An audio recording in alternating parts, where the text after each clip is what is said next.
자, 그래서 보시면 두 번째가 페르소나. 자, 그 다음이 뭐냐면 맥락과 배경 정보 제공이라는 게 있어요. 맥락과 배경 정보 제공. 자, 우선 맥락과 배경 정보 제공이라는 거는 어떤 의미로 해석을 하시면 되는가 하면 먼저 배경 정보. 배경 정보는 여러분들이 알고 있는 내용이나 자, 예를 들어서 아까 우리가 똑똑한 친구 3명을 만약에 같이 쓴다고 가정을 해보면 얘가 만들어줬던 답변 말고 다른 친구들이 만들어줬던 답변 있죠. 그것들을 붙여놓고 아래 사항을 참고하여 이렇게 들어갈 수 있는 거예요. 자, 그 다음에 맥락이라고 하는 거는 우리가 위에서부터 얘하고 주고받고 이야기했던 답변했던 내용들이 있죠. 그런 것들을 바탕으로 해서 이렇게 되는 거예요. 자, 무슨 말이냐 볼게요. 자, 이 상태예요, 이 상태. 자, 예를 들어서 제미나이예요, 제미나이. 그럼 지금 제미나이하고 저하고 이렇게 막 이런저런 이야기를 막 했잖아요. 그죠? 그러면 프롬프트를 입력할 때 위의 내용을 바탕으로 이런 식으로. 그럼 얘가 지금 나하고 위에서 내용을 주고받고 있던 내용, 그 내용을 바탕으로 그 다음에 아래 사항을 참고하여. 자, 여기서 말하는 아래 사항은 이제 내가 붙여넣기 할 거. 그거를 의미하는 거예요. 아래 사항을 참고하여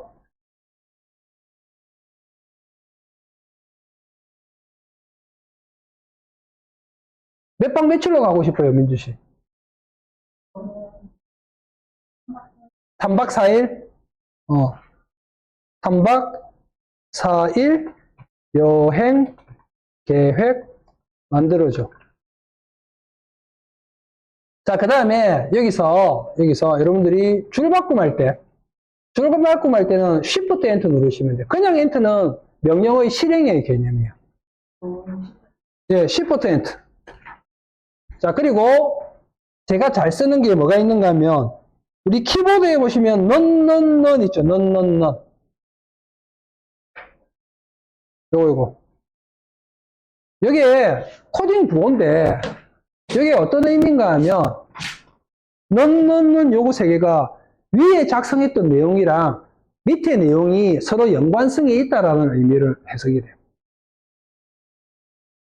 그래서 넌 이렇게 해주고 안 넣어도 괜찮아요. 안 넣어도 괜찮은데 저는 넣으니까 훨씬 좋은 답변이 나오는 것 같아서 저는 그렇게 하고 있어요.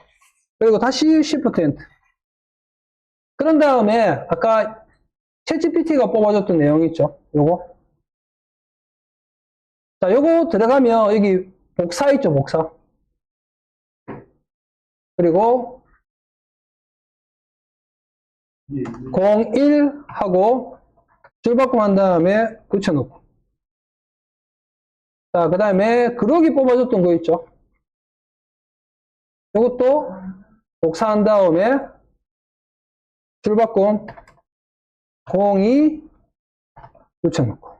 이런 식으로. 그리고 엔터. 그러면 얘가 아까 지금까지 지하고 내하고 주고받던 답변했던 내용, 그걸 바탕으로 내가 입력한 내용을 참고해가지고 3박 4일 여행 일정을 지금 이렇게 만들어주고 있어요.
그러면 얘가 이런 식으로 쭉 뽑아주죠.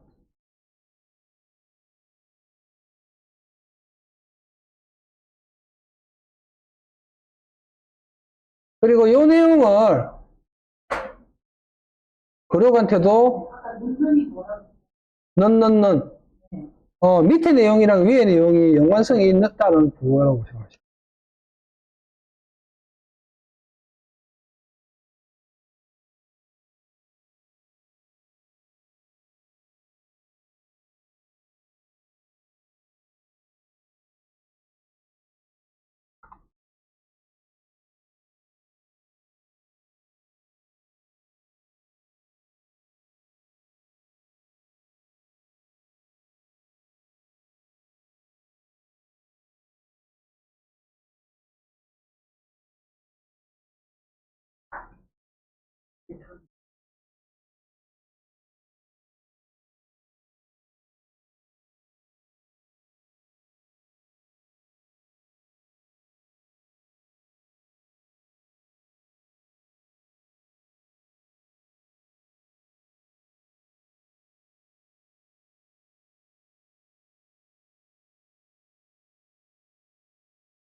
자, 방금과 같이 이렇게 넣어주는 게 맥락과 배경정보 제공이라고 이해하시면 돼요.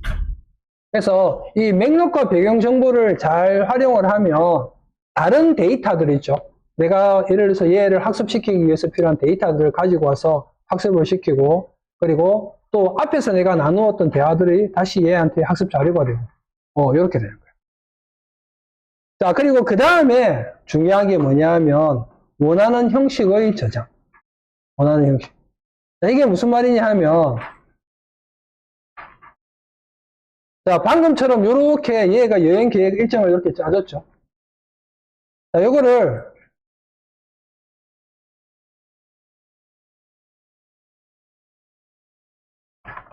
위의 내용을 예를 들어서 여러분들이 이런 걸 가지고 블로그 포스팅을 한다. 그러면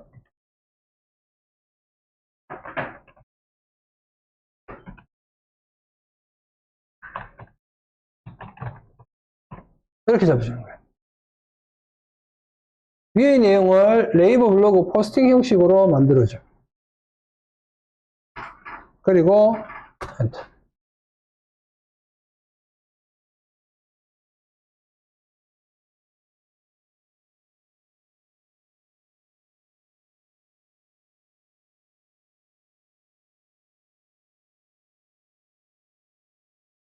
그러면 보이시죠?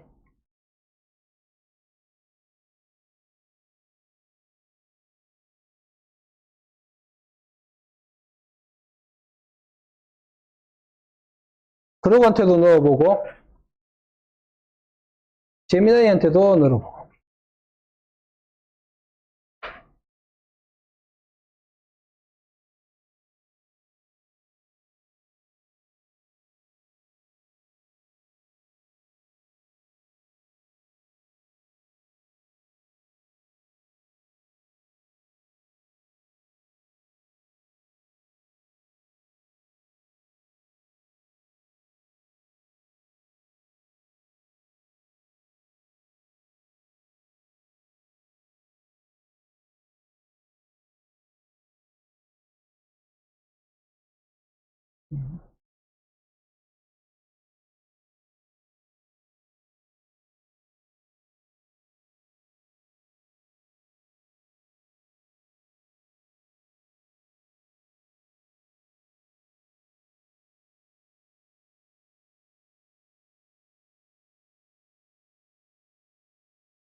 그러면 저렇게 만들어주겠죠.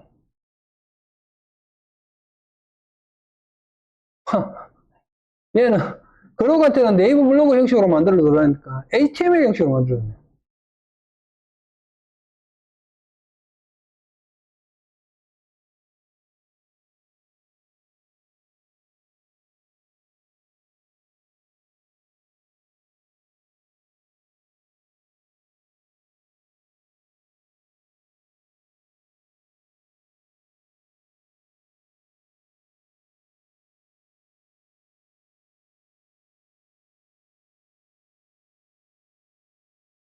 자, 만약에 이 내용을 가지고 유튜브 컨텐츠를 한다.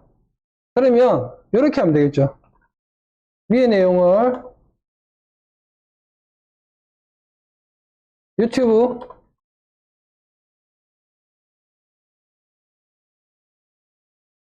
스크립트 형식으로 만들어줘.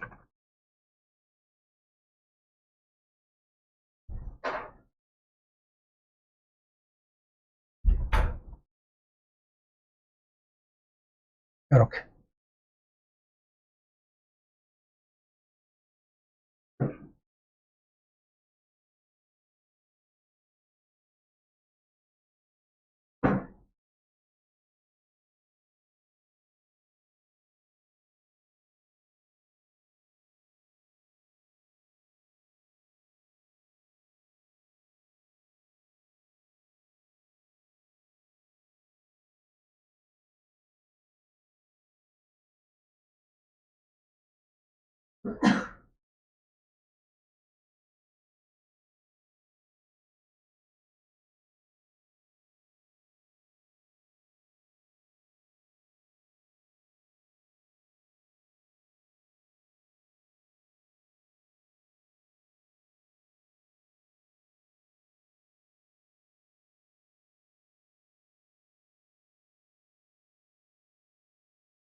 자, 그리고 보면 여러분들이 만약에 뭐 이런 거 말고 애들 같은 경우는 그런 거 있죠. 과제 같은 거 해올 때. 과제 같은 거 해올 때도 리포트 형식으로 해달라고 한다든지 아니면 고등학생들이나 초등학생들이나 애들 학교 숙제 같은 거 있죠. 그런 것도 얘한테 시켜서 이렇게 뽑아볼 수도 있어요. 그리고 여러분들이 만약에 나중에 이제, 지금은 이제 요 내용을 다루고 있는데, 만약에 자기소개서 같은 거 있죠. 자기소개서 같은 것도 얘한테 만들어 달라고 합니다. 그래서 이런 부분들을 다양한 형태로 여러분들이 쭉 했던 내용을 바탕으로 내가 원하는 형식을 지정해주면, 답변 형태만 미리 지정해주면 형식에 맞춰가지고 얘가 답변을 주기도 해요. 자, 그리고 참고할 수 있는 예시. 아까처럼 뭐 다른 예시들이 있으면 그런 예시들을 같이 올려서 잡아주시면 되고, 또 이런 것도 있어요. 아까 우리 채연 씨가 저한테 그랬잖아요. 블로그 글. 자, 요 부분이 되게 중요한데, 이제 우리가 옛날에는 우리가 블로그 작업하는 사람들이나 유튜브 하는 사람들이 진짜 옛날에 그런 경우가 많았거든요. 블로그 하면 어디서 들어는 이야기는 있으니까, 블로그는 1일 1포 해야 된다 하더라. 그래가지고 하루에 하나씩 막 썼어요. 근데 그게 써보면 알겠지만은 한 일주일 정도 지나고 나면 그다음부터는 쓸 게 없어요. 그러니까 이제 자기 스스로한테 이제 위안을 하는 거예요. 뭐라고 하는가 하면, 누가 그러는데 1일 1포 굳이 안 한다 하도 일주일에 한 두세 개만 올려도 된대. 그럼 이제 그렇게 되죠. 또 일주일 지나죠. 그래도 쓸 거 없어. 그러다 보면 한 달 정도 좀 지나고 나면 쓸 게 없으니까 뭐 쓰지 하다가 막 거기에 대한 스트레스 때문에 그냥 접어버리는 경우 되게 많거든요. 근데 우리가 똑똑한 친구만 있으면 그런 걱정할 일이 없어요. 무슨 말이냐? 다른 사람이 만들어 놓은 글 있죠? 그걸 갖다가 학습시켜서 그걸 똑같이가 아니고 재생성해달라고 하면 돼요. 그러면 얼마든지 컨텐츠를 무궁무진하게 만들어낼 수 있어요. 유튜브도 마찬가지예요. 유튜브도 옛날에는 유튜브 뭐 찍지 했죠. 요즘에는 걱정할 일이 없어요. 특히 제가 하는 방향성은 뭐냐면 목소리, 얼굴 이런 거 없이 전부 다 AI로만 이렇게 만들어 가지고 컨텐츠를 업로드하는 게 제가 수업 추구하는 방향성이거든요. 그러면 그런 거는 뭐 걱정할 일이 없죠. 다른 사람들이 만들어 놓은 컨텐츠 걸고 와서 그걸 내 거로 만든 다음에 특정한 이미지 올리고 특정한 영상 올리고 그런 다음에 그거 그냥 올리면 돼요. 여러분들 유튜브 강의 같은 거 보면 유튜브에 보면 뭐 하루에 5분 딸깍 끝 뭐 이런 거 나오잖아요. 물론 5분 10분만 해도 컨텐츠를 만들 수는 있어요. 만들 수는 있는데 5분 10분 만에 만든 컨텐츠가 과연 얼마나 완성도가 있겠냐는 거죠. 옛날에는 사람들이 신기해서 봤어요. 근데 요즘에는 너도 나도 다 그렇게 만들잖아요. 사람들이 보는 눈이 올라간 거예요. 제가 나중에 우리 수업할 때 시니어 컨텐츠도 한번 해볼 건데 옛날에는 시니어 컨텐츠는 만들기만 만들어 놓으면 알아서 다 소비가 된다고 했었어요. 왜? 옛날에는 그러니까 시니어분들을 폄하하는 거 절대 아니에요. 그런 컨텐츠에 대한 이해도가 좀 부족했기 때문에 그냥 보면 다, 진짜인가 또 생각하고 봤어요. 근데 요즘은 그런 것들이 워낙 많아졌죠. 보는 눈이 올라간 거예요. 5분, 10분 만에 만들어서 올리면 잘 안 봐요. 그거보다 더 좋은 컨텐츠가 많은데. 실제로 컨텐츠 작업을 해보면 5분, 10분 만에 만들어서 올릴 수도 있지만, 그런데 완성도를 생각한다고 하면 제가 보통 해보면, 하루에 한 2시간? 조금 길면 3시간 정도. 근데 그게 이제 플랫폼, 폼 자체가 어느 정도 손에 익죠? 그럼 그거보다 조금 짧아질 수는 있어요. 최소한도 다듬는 시간들은 필요하거든요. 근데 그게, 예를 들어서 음악 컨텐츠 같은 경우는 제가 돌리면 보통 1시간 40분 정도 되거든요. 그거 생각해 보세요. 음악 일일이 다 듣고, 그 다음에 뭐 걸러내고 하면 생각보다 시간 많이 걸려요. 그러니까 완성도를 올리면 그런 거예요.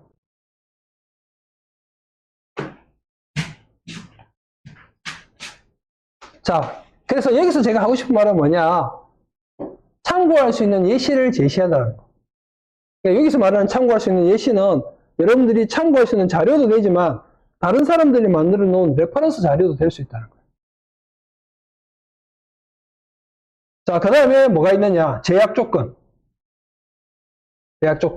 길이. 그 다음에 무슨 단어는 쓰면 안 돼. 또는 무슨 단어나 문장은 꼭 포함해야 돼. 이런 것들이 있죠. 근데 해보면 길이 있죠, 길이. 길이는 제대로 잘 안 지켜지는 것 같아요. 제가 해보면 예를 들어서 뭐 한 10분 분량으로 해줘 라고 해도 10분 제대로 안 돼요. 만자 분량으로 써줘, 안 써줘요.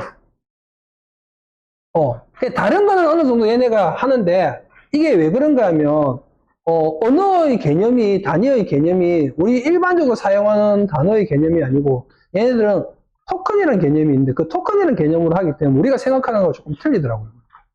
그래서 제일 좋은 방법은 가이드라인을 이렇게 잡고 얘한테 처음에 몇 분 정도 분량으로 써주죠. 그럼 이렇게 봐서 부족한 부분들은 그 안에 세부적인 디테일이 나누어져 있잖아요. 그럼 그 단락만 따로 드러내어서 요거를 좀 더 길게 써줘. 이런 식으로 해서 분량을 늘려가시면 돼요. 그럼 얘가 적절하게 잘 자연스럽게 만들어줘요. 자, 그리고 마지막 일곱 번째. 8번도 있네요. 자, 일곱 번째 이거는 뭐냐? 여러 번 시도하고 수정. 우리가 어떤 프롬프트를 입력하면 얘가 한 번만에 좋은 결과물을 줄 때도 있어요. 근데 그건 아까 말씀드렸던 것은 약간 뽑기용 같은 느낌이에요.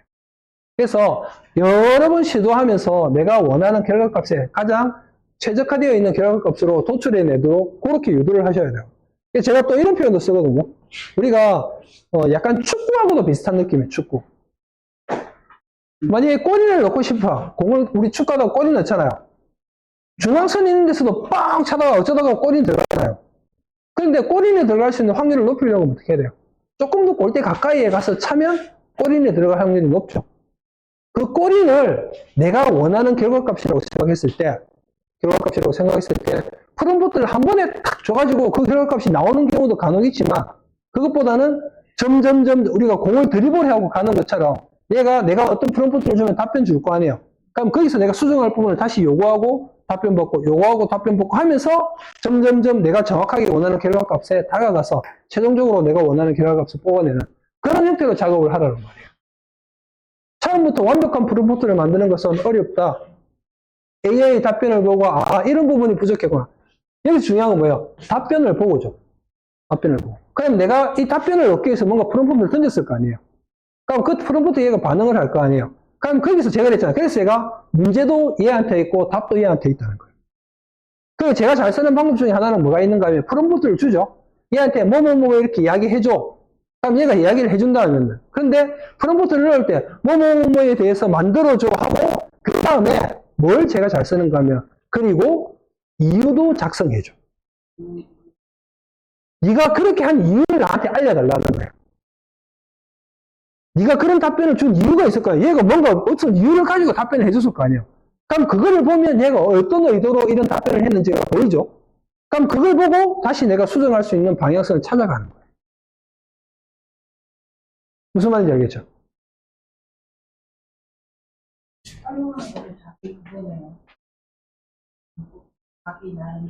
그렇죠. 그래서 제가 그러잖아요. 세상의 모든 것도 마찬가지입니다. 생성형 AI도 마찬가지예요. 이제 하면서 여러분만의 스타일을 만들어 나가는 거예요. 제가 저번에 여러분한테 그런 말씀 드렸죠. 제가 음악 생성 이렇게 하는 거 제가 계속 테스트하고 있다고 했잖아요. 할 때마다 새로운 프롬프트를 넣는 게 아니고 황금 프롬프트를 만드는 거예요. 하면서 수정하고 황금 프롬프트 하나만 딱 있으면 그걸로 계속 곡을 만들 수가 있어요. 얘는 만들 때마다 새로운 곡을 만들어 주거든요. 그래서 그 황금 프롬프트를 만드는 데까지가 시간이 걸리는 거예요. 다른 컨텐츠도 마찬가지예요. 그리고 이제 이런 컨텐츠를 어떤 템플릿 형태로 만들어 놓으면 프롬프트를 템플릿 형태로 만들어 놓으면 그 다음부터는 소스만 던져주면 지가 그 템플릿에 맞춰 가지고 뽑아내는 거예요. 그래서 그런 거를 만들어내는 과정들을 여러분 계속 반복해서 연습하면서 자기 스타일을 만들어가는 거예요. 만들어가고 그리고 이제 수업 중간중간에 제가 이 프롬프트 넣죠. 그럼 제가 할 때마다 이런 이야기 할 거예요. 여기서 요것만 바꾸면 이라고. 거기서 말하는 요것만이 바로 주제. 무슨 말인지 알겠죠? 자, 그리고 8번은 제가 뭐라고 해놨느냐 하면 일반적인 프롬프트 구성 순서. 자, 그래서 다시 한번 정리를 해보면 제일 첫 번째 프롬프트를 이제 구성할 때 어떤 식으로 구성을 하면 좋으냐 하면 제일 첫 번째가 페르소나 지정. 아까 우리 여행 플래너라고 가정을 하고 그죠? 페르소나 지정. 자, 그 다음에 역할 지정. 목표와 목표 지정. 요거 두 개는 제가 아까 말씀드린 것처럼 왔다 갔다 할 수 있어요. 예를 들어서 내가 페르소나를 누굴 시켜야 될지 모르겠다라고 하면 내가 목표를 먼저 지정하고 그 목표에 맞는 사람을 페르소나를 얘한테 물어봐서 페르소나 시켜서 작업을 해 나갈 수도 있겠죠. 자, 그 다음에 맥락과 배경 정보 제공. AI가 작업을 수행하는 데 필요한 부가적인 정보나 상황. 예시, 나는 20대 여성 혼자 떠나는 여행이고 자연 경관과 맛집 탐방을 좋아한다. 숙소는 스키프에 잡을 것이다. 이런 식으로. 자, 그 다음에 세부 조건 및 제약 사항 명시. 원하는 결과물의 형식이나 길이, 포함 또는 제외해야 될 내용 등을 구체적으로 명시하는 것. 자, 그리고 예시. 특정 스타일이나 톤을 원한다면 가장 마지막에 구체적인 예시를 제공한다. 예를 들어서 여러분들이 아까 레퍼런스 할 수 있는 그런 자료가 있다고 하면 그런 레퍼런스 자료를 넣고 이런 톤으로 해줘. 이런 스타일로 만들어줘. 무슨 말인지 알겠죠? 자, 그래서 제가 이 핵심은 AI에게 내가 무엇을 원하는지 가장 빠르고 정확하게 이해할 수 있도록 논리적으로 정보를 제공하는 것이 핵심입니다. 자, 이 말을 줄이면 결국 뭐예요? 내가 뭘 원하는지를 AI가 명확하게 알아야 나를 도와줄 수 있다는 거. 그래서 제가 그랬잖아요. 똑똑한 신입이. 내가 믹스커피 먹고 싶다고 이야기를 해야 얘가 믹스커피를 타온다는 거야. 믹스커피 먹고 싶다 이야기 안 하면 지 나름대로 나를 위해서 어마어마한 것들을 만들어 온다고 했죠. 원두도 갈고 뭐 핸드드립 막 이런 것도 하고 막 이렇게 하고 갖고 오는데 정작 내가 먹고 싶은 게 아니란 말이에요. 내가 믹스커피가 먹고 싶으면 믹스커피 먹고 싶다고 이야기해요. 왜 말을 못해 하잖아요, 드라마에. 그렇습니다.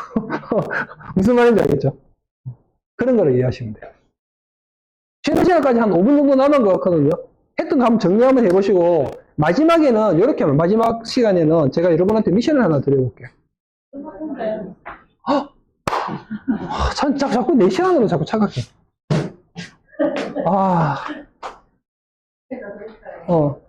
네.